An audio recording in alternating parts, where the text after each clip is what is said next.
오늘은 함께 읽으신 열왕기상 17장 8절에서 16절 말씀을 중심으로 열왕기상 강의 6번째 시간, 성경 전체로는 성경이 보여주는 길 94번째 시간으로 하나님이 주목하는 인생이 되라라는 제목의 말씀으로 잠시 은혜를 나누겠습니다.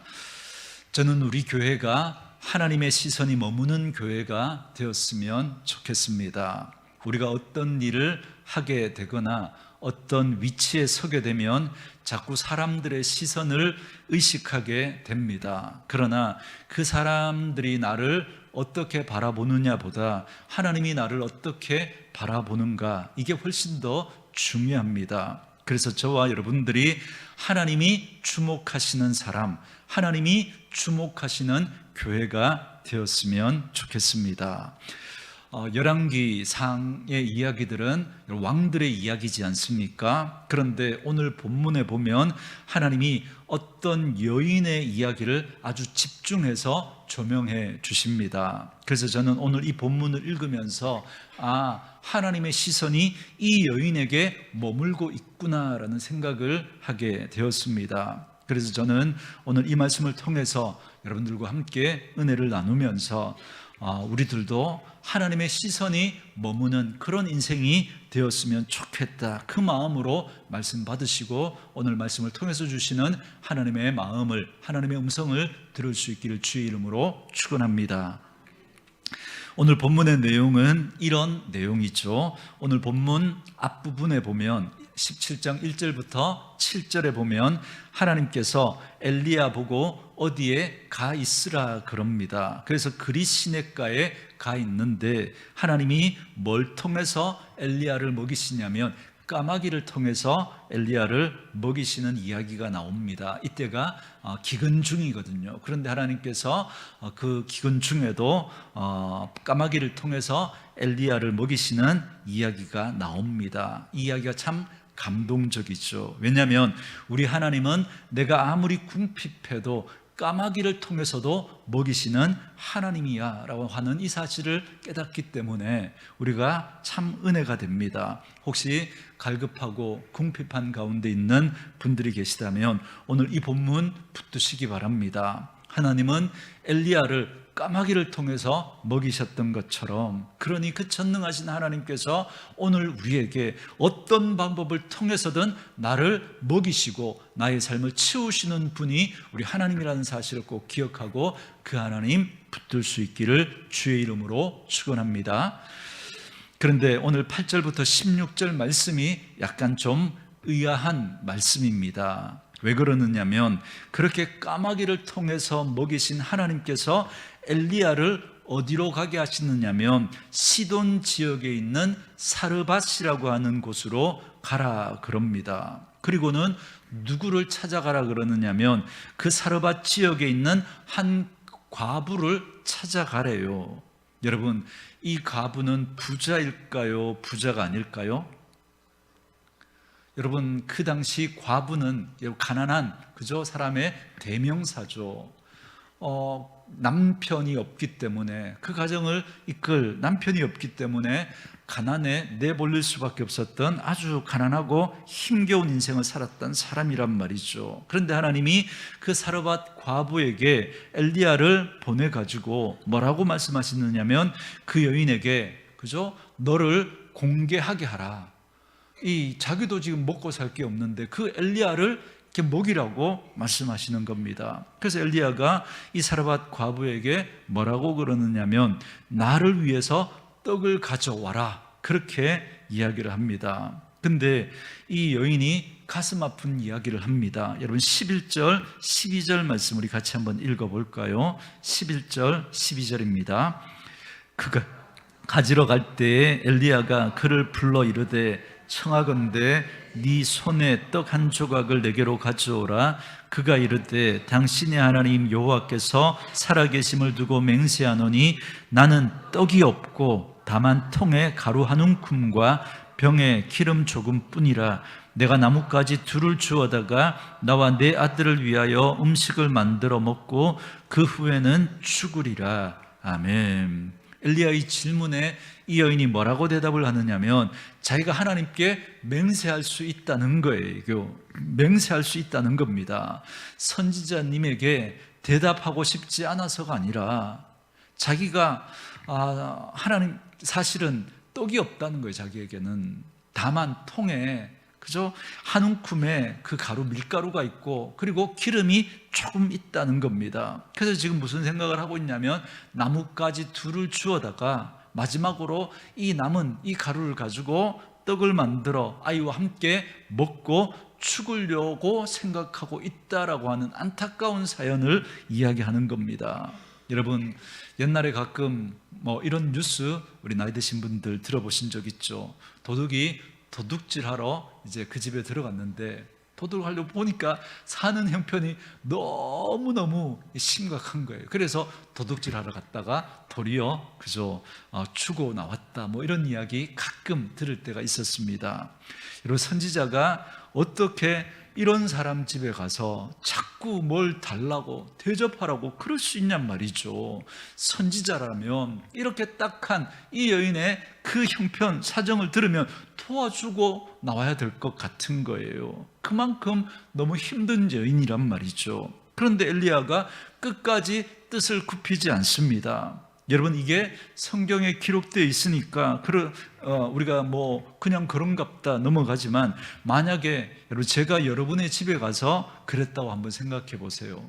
먹고 죽을래도 그저 먹을 게 없는 그 가난한 집에 가서 제가 먹을 거 내놓으라는 거예요. 목회자 섬겨야 복 받는다 그러면서 섬기라는 거예요. 봉투를 준비하라고. 여러분, 그러면 어떤 마음 드시겠습니까? 이건 너무 속상한 일 아니겠습니까?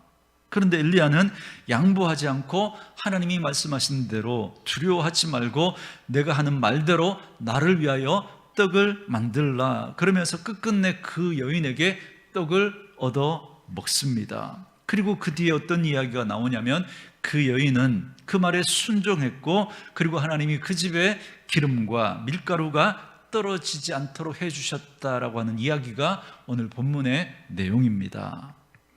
오늘 본문의 내용이 우리에게 오늘 이 본문의 내용을 통해서 하나님이 우리에게 들려주고 싶은 이야기가 뭘까요? 전 세 가지로 정리했습니다. 그 첫 번째가 이겁니다. 우리가 남길 것은 이름이 아니라 하나님과 연관된 인생이라는 겁니다. 왜냐하면 이 구절 때문에 그렇습니다. 우리 8절 9절 다시 한번 읽어볼까요? 8절 9절 시작.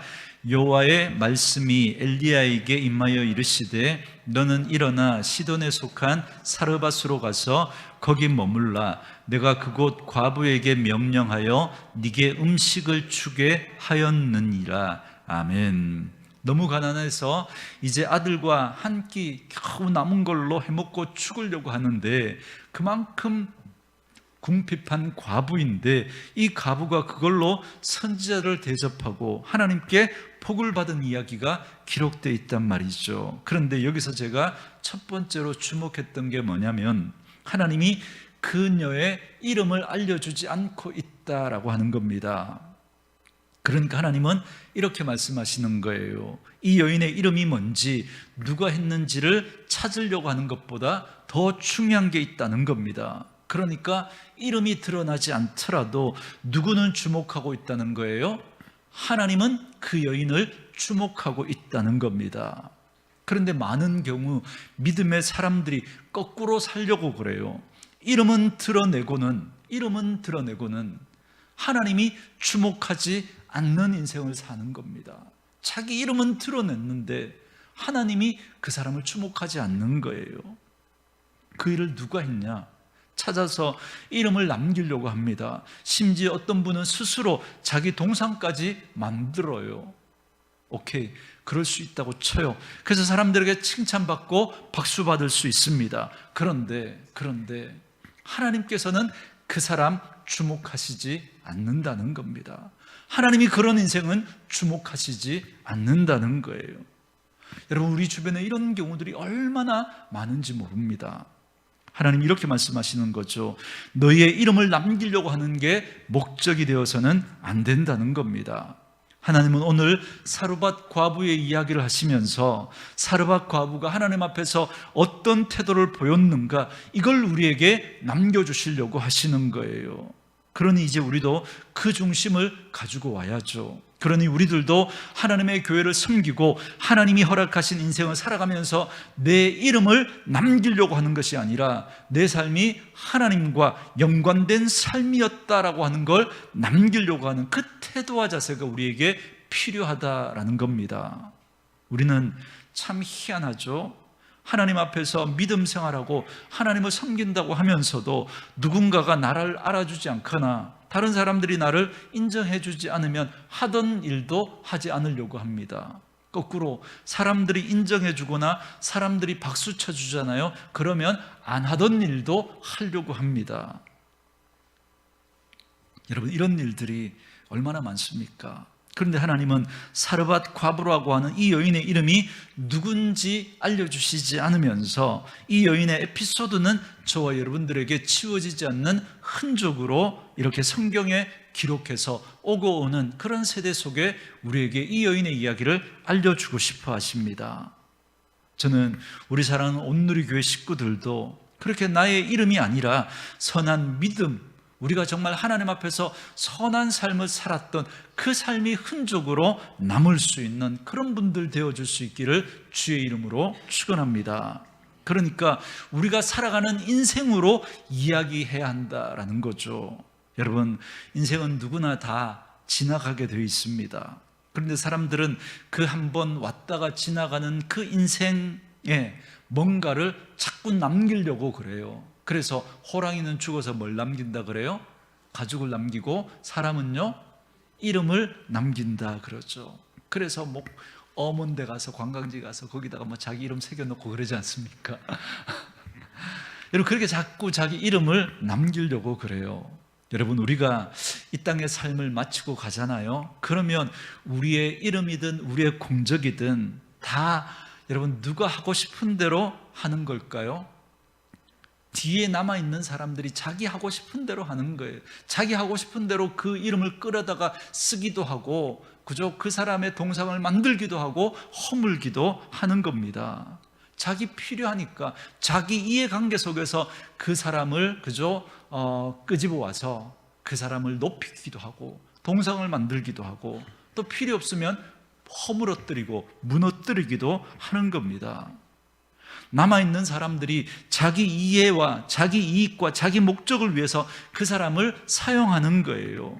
이럴 때는 그 사람이 필요하니까 이순신을 끌어다 쓰고, 이럴 때는 이 사람이 필요하니까 광해를 끌어다 쓰고, 이럴 때는 이 사람 필요하니까 연산군을 끌어다 쓰고, 이럴 때는 이 사람 필요하니까 이승만을 끌어다 쓰는 뿐입니다. 그러면서 막 부풀려요. 막 그분들이 정말 그렇게 살았는지는 아무도 여러분 담보할 수 없습니다. 사람들이 위인전을 쓰면서 너무 막 부풀려서 물론 여러분 그분이 정말 업적을 남긴 삶을 살았던 건 제가 부인하는 게 아니에요. 그런데 부풀리는 거예요. 후대 사람들이 필요에 따라.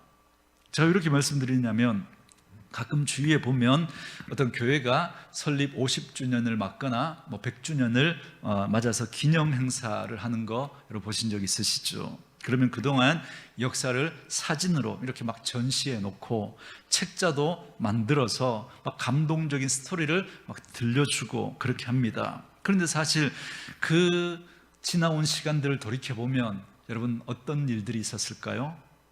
다투고 갈등하고 언성을 높이고 하나님의 일을 하려고 하는데 막 그저 포기하고 물러나고 안 하려고 하는 그런 태도를 보이고, 막 힘든 일을 하려고 하니까 안 한다고 막 뒤로 빼고, 이런 수많은 이야기들이 그저 50년, 100년의 이야기 속에 이런 들어있지 않겠습니까? 그런데 그런 거 이야기하나요? 그런 거 이야기하지 않죠. 그냥 좋은 것만 이야기하죠. 근데 그걸 어떻게 이야기해요? 굉장히 부풀려서 미화합니다. 왜요? 지금 자기들에게 그게 필요하니까 그걸 통해서 또 어떤 목적을 이루기 위해서 그렇게 하는 거거든요. 모르겠어요. 제가 지나고 난 다음에 우리 교회가 그저 이제 50주년을 맞으면서 또 저를 어떻게 기억하고 어떻게 또 그렇게 할지 저는 모르겠습니다. 분명히 그건 남은 분들이 이해관계 속에서 어떻게 이야기하지 않겠습니까? 그러나 저는 이걸 묻는 거예요. 지금 오늘 나는 하나님 앞에서 무엇을 남기고 있는 성도인가? 오늘 우리 교회는 하나님 앞에서 무엇을 남기고 있는가? 이걸 묻는 지혜가 필요합니다. 여러분, 이런 얘기 혹시 들어보셨죠? 정승집 개가 죽으면 문상객이 많아요, 적어요? 많죠. 그런데 정승이 죽으면요? 이웃집 개도 안 온답니다. 이게 무슨 말일까요? 내가 살아있는 시간에 의미 있는 족적을 남기는 그것만이 의미가 있다는 거예요. 여러분, 죽고 나면 아무 소용없다는 거죠. 여러분, 죽고 난 다음에 후대 사람이 그저 자기 필요에 따라서 또 이렇게 끌어다가 쓰기도 하고 그저 버리기도 하고 그럴 거예요. 그게 중요한 게 아니라 하나님께서 허락하신 그 인생을 살아가는 동안 정말 하나님 앞에 믿음으로 반응하고 믿음으로 살아서 정말 하나님 앞에 흔적을 남기는 그 모습으로만 우린 족하다는 거예요. 막 이름 남기려고 억지로 그렇게 할 필요 없다는 거죠. 오늘 사르밧 과부가 이름을 남기지는 않았지만 하나님은 이 사람의 삶의 태도와 자세를 저와 여러분들에게 알려주고 싶은 거예요. 그런 것처럼 저와 여러분도, 우리 교회도 하나님에게 그리고 누군가에게 설명하고 싶을 때 떠오르는 사람, 떠오르는 그런 교회가 되었으면 좋겠습니다. 후대 그게 아니라 지금 오늘을 살아가면서 우리 주변 사람들에게 선한 영향력을 끼치며 하나님 앞에 기억되어지는 그런 인생으로 살아가는 저와 우리 교회가 될 수 있기를 주의 이름으로 축원합니다. 혹 이름을 남기지 않더라도 하나님 앞에서 살아갔던 그 삶의 흔적은 남을 거예요. 저는 우리 교회가 그런 교회 되기를 바랍니다. 그래서 따뜻한 손길이 있는 그런 성도들, 따뜻한 눈길이 있는 성도들, 아픔이 있지만 같이 와서 예배하고 말씀 듣고 찬양하고 기도하면서 힘이 나는 그런 교회, 그 교회 가운데 역사하시는 하나님 때문에 또다시 살아갈 이유를 경험하는 그런 교회가 되기를 사모하는 저와 여러분 될 수 있기를 주의 이름으로 축원합니다. 두 번째 말씀은 이겁니다. 선한 논리가 아니라 순종의 비밀을 배워야 한다라는 겁니다. 이게 무슨 말이냐면 우리 10절, 11절 같이 한번 읽도록 하겠습니다. 10절, 11절 읽습니다. 그가 일어나 사르밧으로 가서 성문에 이를 때 한 과부가 그곳에서 나뭇가지를 줍는지라. 이에 불러 이르되 청하건대 그릇에 물을 조금 가져다가 내가 마시게 하라. 그가 가지러 갈 때 엘리야가 그를 불러 이르되 청하건대 네 손에 떡 한 조각을 내게로 가져오라. 그가 아멘. 자, 여기 보시면 엘리야가 사르밧 과부에게 요구하는 게 여러분이 정당해 보여요? 정당해 보이지 않아요? 이해하기 쉽게 이렇게 말씀드려 볼게요. 여기 선지자를 목사님이라고 하고, 목사님들이 이런 부탁을 해도 돼요? 안 돼요? 찢어지게 가난한, 그죠? 먹고 죽을래도 그죠? 그렇게 없는 그런 집에 가서 그죠? 먹을 것 내놓으라고, 봉투 내놓으라고. 여러분, 그러면 이거 돼요? 안 돼요? 안 되죠, 그죠? 제가 왜 이 말씀을 드리느냐면 우리는 옳고 그름과 선악의 문제를 따지다가 진짜 중요한 오늘 본문에서 하나님께서 우리에게 말씀하고 싶은 그 가치를 놓칠 수 있다라는 겁니다. 이건 저에게도 동일하게 드는 감정인데요. 여러분, 저는 여러분들에게 이런 부탁을 할 일이 없을 것 같아요. 아니, 저는 안 할 거예요. 아무것도 먹을 것이 없는 성도님 댁에 가서 먹을 것 내놓으라고, 나한테 대접하라고, 저는 이런 말 꿈에도 못할 것 같아요. 왜냐하면 선악의 논리에 딱 잡히니까 우리 그렇게 되거든요. 그런 건 하면 안 돼라고 하는 나의 기준이 너무 선명하니까 그렇게 못하는 거죠. 근데 제가 이런 생각을 해봤습니다. 엘리야는 이런 우리랑 같은 고민을 하지 않았을까? 엘리야는 마음이 딱딱하고 굳은 사람이라서, 그냥 자기밖에 모르는 사람이라서 자기 배고픔만 생각하고 이 과부의 딱한 형편은 생각하지도 않는 정말 몰지각한 사람이라서 이런 말을 하고 있는 걸까? 한번 생각해 볼 필요가 있습니다. 그리고 이 여인도 마찬가지예요. 여러분, 이런 상황이면 여러분, 이 여인은 어떻게 해야 돼요? 안 됩니다. 제가 선지자님을 존경하지 않는 건 아니지만, 제가 목회자를 사랑하지 않는 건 아니지만, 이건 아니죠. 이건 내 아들 먼저 먹여야죠. 이건, 그죠? 나부터 먼저 먹어야죠. 이렇게 말해도 되잖아요. 이게 우리의 상식입니다. 이게 선악의 논리이고 옳고 그름입니다. 제가 뭘 말씀드리고 싶은 거냐면, 언제부턴가 우리의 믿음 생활이 우리가 판단하는 옳고 그름 때문에 뭘 뒤로 밀어버렸냐면, 하나님의 말씀에 순종해야 한다라고 하는 이 순종을 뒤로 밀어버렸습니다. 내가 판단하기에 이건 말이 안 돼. 내가 판단하기에 이건 너무 심한 거야. 내가 판단하기에 이건 옳은 일이 아니야 라고 하는 선악의 논리가 하나님의 말씀에 순종하는 것보다 더 강하게 우리 안에 자리 잡게 되어버린 거예요. 그래서 그것 때문에 하나님이 말씀하시지만 안 됩니다, 이렇게 돼버리는 거예요. 그렇게 순종하지 못하니까 순종이 품고 있는 비밀을 우리가 놓쳐버린다는 거예요. 여러분, 이게 저와 여러분들이 빠지기 쉬운 함정입니다. 여러분, 엘리야의 부탁은 정당한가? 가난한 여인에게 마지막 남은 것을 요구하다니 이건 정당해 보이지 않거든요. 아무리 하나님의 사람이라고 하더라도, 아무리 교회 일을 하는 목사라고 하더라도, 아니 하나님의 사람이기에 이건 더 부당한 일이 아닌가 라는 생각이 드는 거예요. 여인의 반응도 마찬가지죠. 이거 지나친 맹신 아닌가요? 이게 건전한 믿음의 반응인가요? 우리가 생각할 때는 이게 도무지 납득이 되지 않는 거예요. 엘리야의 태도도 그렇고 이 여인의 태도도 그렇고 도무지 이건 상식적이지 못하고 정상적이지 않은 것처럼 보인단 말이죠. 그렇다면 하나님은 왜 이 말씀을 기록하시고 우리에게 말씀해 주시는 걸까요? 하나님은 우리에게 이런 식으로 신앙생활을 해야 된다고 이걸 우리에게 말씀하시려고 이 말씀을 우리에게 알려주시는 걸까요? 아닙니다. 저와 여러분에게 자꾸 빠져나가는 태도가 있다는 걸 알려주고 싶은 거예요. 어느 순간부터인가 교회 일을 결정하면서, 어느 순간부터인가 부서 일을 결정하면서, 어느 순간부터인가 내 태도와 자세를 결정하면서 옳고 그름을 따지느라고 하나님 앞에서 가져야 할 순종의 태도를 잃어버렸다라는 겁니다. 그래서 순종의 비밀을 놓치고 살아가는 것은 아닌가라고 하는 겁니다. 여러분, 옳고 그름은, 선악의 논리는 교회만 아니고 여러분 세상이 여러분 훨씬 더 이걸 더 많이 따지죠. 그 상식의 수준에서 여러분 그 순종의 수준을 바라보니까 순종을 버리고 뭘 택해버려요? 상식을 택해버리는 거예요. 여러분, 예전에 제가 한때는 정말 교회가 상식이 통하는 교회가 되었으면 좋겠다, 이게 제 솔직한 기도 제목이었어요. 그러나 지금은 그렇지 않아요. 저는 교회가 상식을 뛰어넘는 교회가 되기를 원해요. 교회가 여러분 너무나 몰상식할 때가 많았죠. 그걸 믿음이라고. 여러분, 절대 하나님은 몰상식한 분이 아닙니다.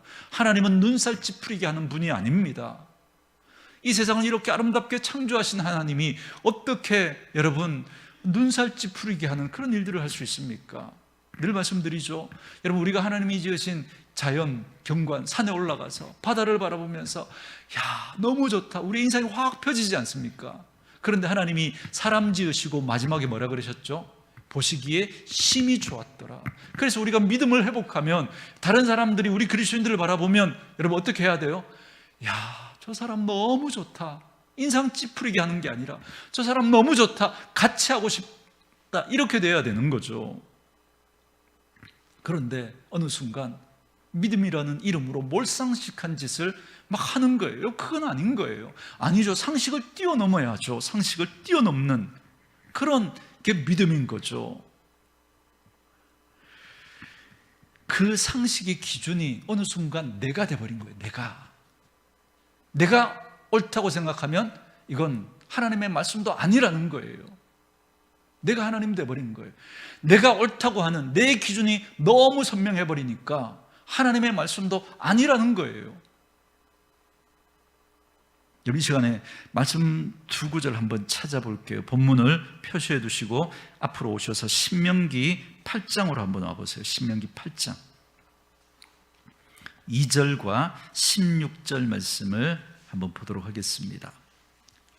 2절 그리고 16절, 먼저 신명기 8장 2절 말씀부터 우리 같이 한번 읽어볼까요? 시작. 내 하나님 여호와께서 이 40년 동안에 네게 광야의 길을 걷게 하신 것을 기억하라. 이는 너를 낮추시며 너를 시험하사 네 마음이 어떠한지 그 명령을 지키는지 지키지 않는지 알려 하심이라. 아멘. 하나님이 이스라엘 광야 40년을 설명하면서 어떻게 설명해 주시는 거예요? 네 하나님 여호와께서 이 40년 동안에 네게 광야의 길을 걷게 하신 것을 기억하라. 이는 너를 뭐 하시며 낮추시며 너를 시험하사 네 마음이 어떠한지 그 명령을 지키는지 지키지 않는지 알려 하심이다, 이렇게 말하죠. 그러니까 이 관점으로 보면 지금 이 여인은 어디 앞에 서 있는 거냐면 하나님의 테스트 앞에 서 있는 거예요. 하나님의 테스트 앞에. 여러분, 테스트라는 게 뭐냐면 그렇게 하는 게 목적이 아니라 그 행위를 통해서 그 다음 또 다른 이야기를 하고 싶은 거예요. 엘리야가 여인의 음식을 뺏어 먹는 게 목적이 아닌 거죠. 그건 테스트인 거예요. 테스트. 그녀가 하나님의 명령을 지키는지 지키지 않는지, 순종하는지 순종하지 않는지, 그걸 테스트하는 거죠. 그리고 그 다음 이야기를 하시려고 하는 거예요. 자, 이제 16절로 와보세요. 16절. 자, 같이 읽습니다. 시작. 네 조상들도 알지 못하던 만나를 광야에서 네게 먹이셨나니 이는 다 너를 낮추시며 너를 시험하사 마침내 네게 복을 주려 하심이었느니라. 아멘. 자, 너를 낮추시고 너를 시험하신 다음에 하나님의 목적이 있다는 거죠. 그 목적이 뭐라고요? 마침내 네게 복을 주시려는 것이다 라는 겁니다. 근데 이스라엘 백성들과 우리들은 어디에 걸리느냐면 우리를 낮추시고 우리를 시험하시는 건데 그걸 선악의 논리로 따지다가 거기에 걸려 넘어지는 거예요. 사랑하는 성도 여러분, 순종의 비밀을 배우셔야 합니다. 그런데 여러분, 순종하지 못하고 걸려 넘어지는 게 분명히 여러분에게 있을 겁니다. 그게 뭔지를 찾으셔야 돼요. 여러분, 성령님께 여쭈시면 됩니다. 하나님, 제가 아직도 순종하지 않고 있는 부분은 무엇입니까? 물어보시면 분명히 성령님께서 알려주실 거예요. 너 그거 순종하지 않고 있잖아. 왜 안 할까요? 내가 가지고 있는 옳고 그름의 논리, 그리고 그것의 주인이 된 내가 하고 싶냐 하고 싶지 않냐, 여기에 걸려서 우리가 순종하지 못하는 거예요. 그래서 마침내 내게 복을 가져다 주시려고 하시는 그 하나님의 손길을 경험할 수가 없는 겁니다. 저는 저와 여러분들이 선악의 논리를 넘어서는 순종의 비밀을 배워서 하나님께 순종함으로 말미암아 마침내 내게 복을 가져다 주시는 하나님의 손길을 경험할 수 있는 저와 여러분 되기를 주의 이름으로 축원합니다. 다시 본문으로 돌아오셔서 여러분 12절부터 16절 우리 다시 한번 같이 읽어볼까요? 12절부터 16절 시작. 그가 이르시되 당신의 하나님께 맹세하노니 나는 떡이 없고 다만 통에 가루 한 움큼과 병에 기름 조금뿐이라. 내가 나뭇가지 돌을 주워다가 나와 내 아들을 위하여 음식을 만들어 먹고 그 후에는 죽으리라. 엘리야가 그에게 이르되 두려워하지 말고 가서 내 말대로 하려니와 먼저 그것으로 나를 위하여 작은 떡 한 개를 만들어 내게로 가져오고 그 후에 너와 네 아들을 위하여 만들라. 이스라엘의 하나님 여호와의 말씀이 나 여호와가 비를 지면에 내리는 날까지 그 통에 가루가 떨어지지 아니하고 그 병에 기름이 없어지지 아니하리라 하셨느니라. 그가 가서 엘리야의 말대로 하였더니 그와 엘리야와 그의 식구가 여러 날 먹었으나 여호와께서 엘리야를 통하여 하신 말씀같이 통에 가루가 떨어지지 아니하고 병에 기름이 없어지지 아니하니라. 아멘. 세 번째 말씀은 이겁니다. 순종에 따르는 두려움을 극복해야 한다라는 겁니다. 자, 그림이 그려졌어요. 엘리야와 사르밧 과부의 이야기는 사르밧 과부를 어렵게 만들려는 의도가 아니고 엘리야가 어려운 사람의 것을 빼앗아 먹으려고 하는 의도가 아니라는 걸 우리는 알아요. 그죠? 자, 하나님의 의도는 뭐예요? 신명기 말씀 우리 아까 봤잖아요. 마침내 누구에게 복을 주시려는 거예요? 그 여인에게 복을 주시려는 거예요. 그 의도를, 그 그림을 우리는 보았단 말이죠. 그런데 그 복을 받기 위해서 순종을 해야 되는데, 그런데 그 순종할 때 우리들에게 생기는 증상이 하나 있다는 겁니다. 그게 뭐냐면 두려움입니다. 두려움. 여러분, 하나님의 의도, 하나님이 하시려는 큰 그림을 여러분 한번 보세요. 만약에 하나님이 엘리야를 배불리 먹이시는 게 목적이었다면, 그게 의도였다면 여러분 굳이 사르밧 과부에게 보낼 일이 어디 있어요? 그죠? 근처에 부잣집에 보내면 되잖아요. 엘리야를 배불리 먹이는 게 목적이었다면 그렇게 하면 돼요. 근데 왜 굳이 사르밧 과부에게 여러분 보내시냔 말이죠. 그러니까 하나님 편에서 보면 지금 이 이야기는 엘리야를 공급해 주시는 것이 또 목적이긴 하지만, 그건 뭐 진짜 목적은 아니고요. 뭐 엘리야를 먹이시는 것도 뭐 하나님의 의도에 포함되어 있긴 하지만, 그러나 사실 누구에게 복을 주시려고 하시는 게 하나님의 의도였어요? 사르밧 과부에게 복을 주시려고 하시는 게 하나님의 의도였고, 하나님의 기가 막힌 디자인이었던 겁니다. 근데 우리는 어디에 딱 걸리게 되냐면 옳고 그름의 문제에 딱 먼저 걸려버려요. 자, 이 부분 우리가 넘어섰어요. 내가 생각하기엔 이건 부당해 보이지만, 그러나 하나님이 말씀하시니까 내가 하나님께 순종해야지 하고 순종하려고 딱 마음을 먹었는데 드는 느낌이 뭐냐면, 감정이 뭐냐면 두려움인 거예요. 야, 이래서 될까? 이러다가 망하는 거 아니야? 이러다가 손해보는 거 아니야? 이 마음이 드는 겁니다. 여러분 오늘 보세요. 여러분 13절에 그래서 하나님께서 이렇게 말씀하시잖아요. 엘리야를 통해서 13절에 엘리야가 그에게 이르되 뭐 하지 말라? 두려워하지 말고 가서 내 말대로 하려니와 먼저 그것으로 나를 위하여 작은 떡 한 개를 만들어 내게로 가져오고 그 후에 너와 그 아들을 위하여 만들라. 이스라엘 하나님 여호와의 말씀이 나 여호와가 비를 지면에 내리는 날까지 그 통에 가루가 떨어지지 아니하고 그 병에 기름이 없어지지 아니하리라. 순종은 그 하나님의 말씀 때문에 그 두려움을 이겨내는 씨름을 하는 겁니다. 여러분, 이 부분을 우리가 글로 읽으니까 여러분 그럴 수 있겠구나 싶지만, 여러분 이게 현실이라고, 내 앞에 놓여진 현실이라고 한번 생각해 보세요. 나는 아직 몸이 아프고, 나는 아직 재물이 없고, 나는 아직 시간도 없어요. 사실 나는 내게 있는 이 시간도 그죠? 여기에 써야 돼요. 그렇지 않으면 살아갈 수 없으니까. 내게 재물이 조금 있지만 이거 여기에 써야 돼요. 그렇지 않으면 우리 가정이 그죠? 제대로 굴러갈 수 없으니까. 내 건강을 위해서 내가 이렇게 해야 된다라고 하는 나의 당위성이 있단 말이죠. 그런데 그럼에도 불구하고 하나님이 이렇게 하라고 말씀하신다면 저와 여러분들이 당연히 무슨 마음 들겠습니까? 나는 재물이 요거밖에 없는데 요거 여기 써야 돼요. 시간이 요거밖에 없는데 이거 여기 써야 돼요. 그래야 살아갈 수 있어요. 그런데 하나님이 헌신하라고 말씀한다면 여러분이 거기에 대해서 어떻게 하시겠습니까? 어떤 마음이 드시겠습니까? 당연히 두려운 마음이 들겠죠.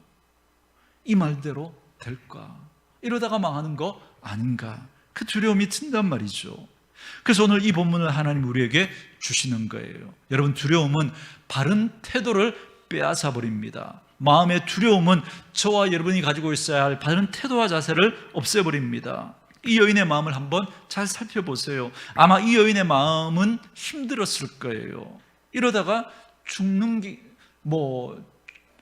죽을 마음 먹긴 했지만, 그래도 이 여인의 마음은 그래도 사랑하는 아들이 그동안 얼마나 굶주렸습니까? 얼마나 마지막으로 아끼고 남겨뒀던 거, 이제 더 이상 버틸 힘도 없고 이거 만들어서 아들 입에 넣어주고, 그죠? 그 아들 먹는 거 보고 그걸로 위안 삼고, 그리고 죽으면 죽겠다라는 마음으로 이제 그렇게 하려고 했는데, 그런데 그건 내놓으라는 거예요. 왜 이 여인에게 이런 내적 갈등이 없었겠습니까? 아무리 선지자의 말이라도 그 말은 안 들을 거야. 내가 결정한 대로 할 거야. 아무리 하나님이 보낸 사람이라도 그렇지, 이것만큼은 내 뜻대로 할 거야 라고 하는 그 마음이 왜 이 여인에게 없었겠습니까? 우리도 가끔 그렇지 않습니까? 제가 여러분들에게 구역장으로 좀 섬겨주십시오, 교사로 좀 섬겨주십시오, 아무리 해도 여러분들이 이미 결정하면 안 바꾸시죠, 그죠? 여러분, 순종은 어떤 일을 하느냐의 문제를 넘어서서 이 일을 말씀하시는 하나님에 대한 내 태도가 드러나는 겁니다. 여러분, 이 컵을 옮기라고 말할 때, 여러분, 이 컵을 옮기는 그게 중요한 게 아니라 하나님은 이 컵을 옮기는 우리의 그 마음의 태도, 그걸 하나님이 보시기를 원하시는 거예요. 왜 순종이 어려운가? 우리는 순종이라고 할 때 뭐가 먼저 보이냐면 내가 해야 되는 그 일이 먼저 보이는 거예요. 그 일이. 그러나 순종은 어떨 때 가능하냐면 그 일을 하라고 말씀하시는 하나님을 먼저 볼 때 가능합니다. 그래야 내가 그걸 할 수 있어요. 왜냐하면 그 말씀을 하시는 그 하나님이 우리를 너무나 사랑하시는 분이시기 때문에 그렇습니다. 그 말씀을 하시는, 그렇게 하라고 말씀하시는 그 하나님은 우리를 사랑하실 뿐만 아니라 우리에게 복을 주시는 하나님이시기 때문에 그렇습니다. 우리가 그 하나님 바라볼 때 그 하나님의 말씀에 우리는 순종할 수 있는 거예요. 그래서 사랑이 모든 두려움을 이긴다 말씀하시는 거죠. 여러분, 사랑이 두려움을 이겨요. 그 사랑의 하나님, 우리를 사랑하시는 하나님, 우리에게 복 주시려고 하시는 그 하나님 바라볼 때 우리 안에 있는 그 두려움을 이겨내고 하나님 앞에 우리는 순종할 수 있는 거예요. 하나님은 결코 우리를 망하게 하시려고 하시는 분이 아니시기 때문에 그렇습니다. 저는 이 하나님의 사랑이 저와 여러분의 삶을 꼭 붙들어 줄 수 있기를 주의 이름으로 축원합니다. 그래서 우리 안에 있는 옳고 그름을 넘어서서, 우리 안에 있는 두려움을 넘어서서 그 하나님의 사랑을 의지하고 그 하나님께 순종할 수 있는 저와 여러분, 그래서 그 하나님이 마침내 우리에게 복을 가져다 주시는 그 복을 누리고 경험하는 저와 여러분 되어줄 수 있기를 주의 이름으로 축원합니다. 우리 주신 말씀 묵상하시면서 이 찬양 함께 우리 부르고 기도하는 시간 갖겠습니다. 나의 소망은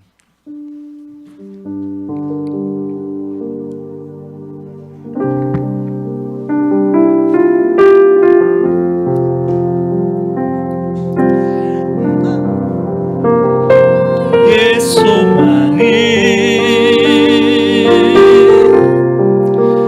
나의 바람은 늘 항상 내 사랑하는 그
한번 주신 말씀을 생각하면서 우리가 좀 기도했으면 좋겠습니다. 우리의 이름을 남기는 것이 아니라 하나님과 연관된 우리의 인생이 남을 수 있는, 그래서 오늘 방금 찬양 드렸던 이 찬양의 가사말처럼 그분의 흔적을 남길 수 있는, 내가 걸어온 그 삶이, 그 삶에 정말 주님의 흔적이 남을 수 있는, 그래서 하나님이 우리를 주목하시는 그런 인생이 있기를 원합니다.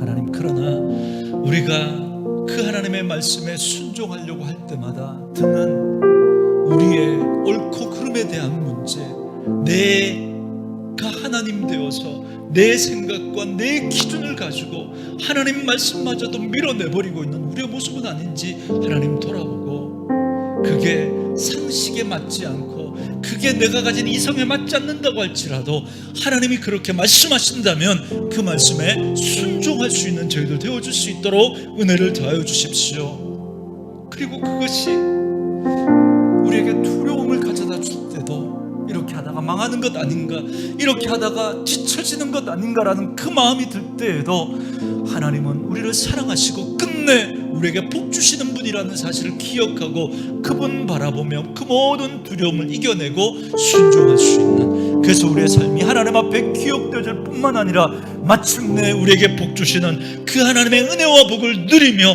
우리 자녀들이 복을 받고 우리 다음 세대들이 복을 받고 하나님, 우리 교회가, 이 나라와 이 민족이 복을 받는 은혜가 있도록 축복해 달라고 우리 같이 한번 주님 앞에 기도하며 나아가기 원합니다. 기도하시겠습니다. 살아계신 아버지 하나님, 은혜를 감사합니다.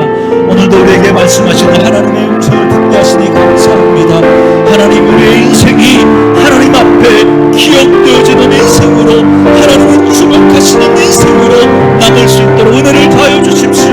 내가 이 땅에서 어떤 일을 했는가, 내가 이 땅에서 얼마나 많이 가졌는가, 내가 얼마나 큰 일을 했는가, 그것으로 내 이름을 남기려고 하는 것이 아니라 오늘 하나님이 우리에게 무엇을 말씀하시는지 그 하나님의 음성에 귀 기울이고 그 하나님의 음성에 순종하고 그 하나님의 말씀에 순종하여서 하나님 앞에 지워지지 않는 흔적으로 남을 수 있는 저희들 될 수 있도록 하나님 도와주십시오. 사람들이 기억해주지 않더라도, 사람들이 박수 쳐주지 않더라도 하나님만 우리를 기억하시고 하나님만 우리를 아버지 주목하시면 하나님, 그것으로 됩니다. 그것으로 족합니다. 하나님, 우리가 아버지 하나님 뭔가 이름을 내려고 자꾸만 아버지 하나님 원치 않는 아버지 어떤 일들을 하지 않도록 하나님 도와주십시오. 하나님, 지금 이 자리에서 하나님, 내가 선고 이곳에서 하나님이 아버지 나를 통하여 하나님이 하라고 하시는 말씀이 무엇인지 하나님 앞에, 그 하나님의 말씀 앞에 순종할 수 있는 저희가 되어줄 수 있도록 하나님 은혜를 베풀어 주십시오. 하나님의 먹는 교회에서 아버지 하나님, 우리에게 하나님께서 아버지 하나님의 순종을 요구하는 것이 있음에도 불구하고 하나님, 나는 내 기준을 가지고, 내 옳고 기준을 가지고, 아버지 내 상식의 기준을 가지고 아닌 건 아니라고 말하고 아버지 내 기준으로 함부로 판단하고 밀어내버렸던 우리들이지 않습니까? 오늘 그 하나님의 말씀 앞에 하나님, 정말 아버지 오늘 이 사랑한 아버지의 과거 이 여인이 보여주었던 그 아름다운 삶의 태도가 하나님 오늘 우리 안에 있기를 원합니다. 그래서 아버지 하나님, 그 우리 안에 있는 옳고 기름의 기준을 내려놓고 하나님의 말씀에 순종할 수 있는, 내 생각에 맞지 않더라도 그 하나님의 말씀에 순종할 수 있는 저희도 되어줄 수 있도록 하나님 은혜를 자여 주십시오. 그렇게 할 때 찾아오는 두려움이 있습니다. 아버지, 이렇게 하면 안 될 것 같고 뒤처질 것 같고 손해볼 것 같은 그런 마음들이 있지만 하나님, 그 모든 두려움들을 아버지 하나님 물리칠 수 있는 하나님을 바라볼 수 있게 해주십시오.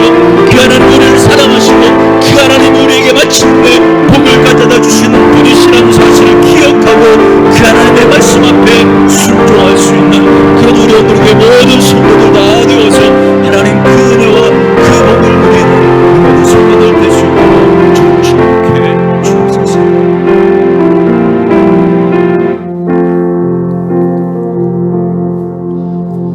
살아계신 아버지 하나님, 은혜를 감사합니다.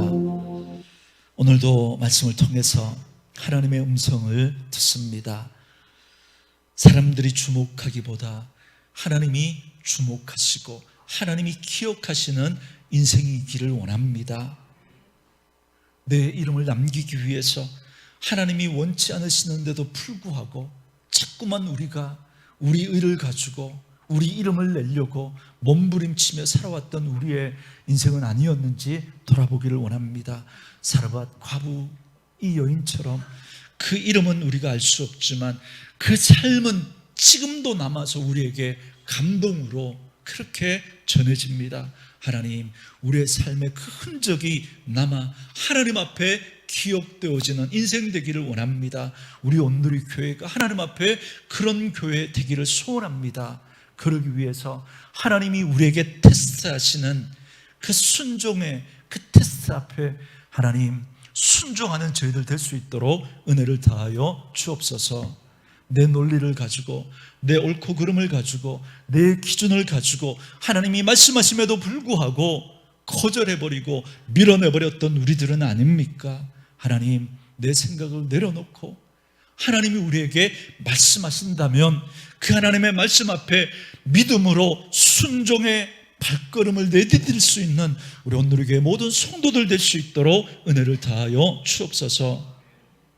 두려운 마음이 하나님 듭니다.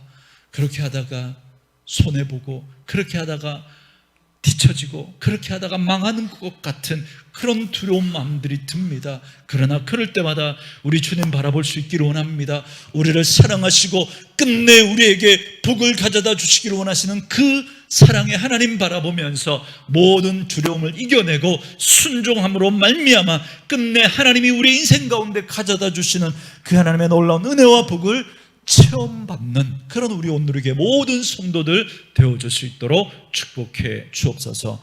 오늘도 하나님 앞에 순서 따라 헌금을 올려드립니다. 주님, 우리 성도들의 땀과 눈물과 그 삶을 녹여드리는 귀한 예물 하나님 기쁘게 흠량하여 주시고 하나님께서 이 예물을 통하여 영광을 받으시고 하나님이 꼭 필요한 곳에 귀하게 사용되어져서 하나님의 영광을 드러내고 또 어려운 분들에게 정말 소망을 주는 그런 물질이 되어줄 수 있도록 축복해 주시기를 원합니다. 관리하는 손길 위에 복을 더하여 주시고 무엇보다 드린 손길들 주님 축복해 주셔서 그 손으로 하는 모든 일들이 잘되게 하시고 복되게 하시고 형통할 수 있도록 은혜를 다하여 주옵소서. 그렇게 역사하실 하나님의 은혜를 기대하옵고 감사드리며 예수님의 이름으로 기도합니다. 아멘. 다 자리에 일어나서 마지막 찬양 부르고 축도 예배를 마치겠습니다.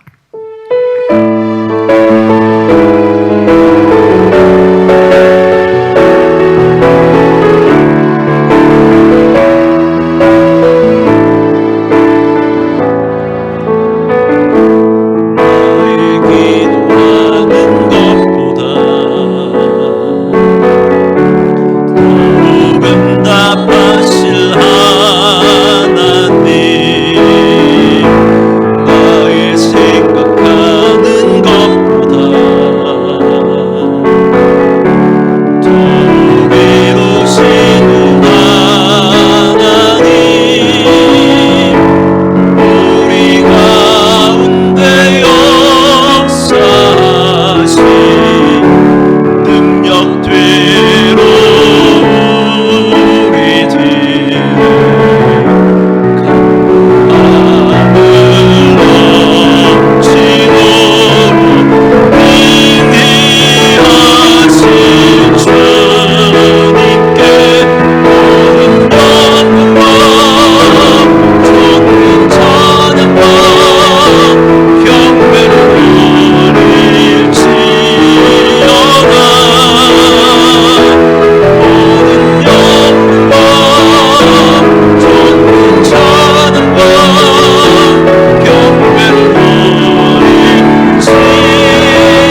예수 그리스도의 은혜와 하나님 우리 아버지의 크신 사랑과 성령님의 위로 교통 충만하신 은혜가 오늘도 주님 전에 나와 예배하며 주신 말씀 마음에 새기고 하나님이 주목하시고 하나님이 기억하시는 인생으로 살아드리길 소원하는 우리 귀한 성도들 머리머리 위에, 그의 가정과 하는 일과 자녀들 위에 이제로부터 영원토록 함께 있을지어다. 아멘.